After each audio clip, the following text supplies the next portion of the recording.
Welcome to Not Milk Never Milk. Subscribe if you're lactose intolerant.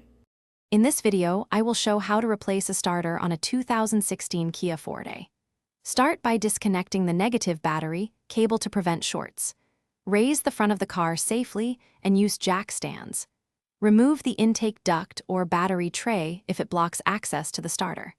Label electrical connectors and take photos to remember routing and hardware for reassembly. Begin by unplugging the solenoid connector and removing the heavy battery cable from the starter lug. Loosen and remove the starter mounting bolts while supporting the starter to avoid damage. Gently wiggle and lower the starter from its housing, noting any shims or alignment marks. Clean the mounting surface and inspect the flywheel teeth for wear before fitting the replacement starter. Place the new starter into position and hand thread the mounting bolts to maintain alignment.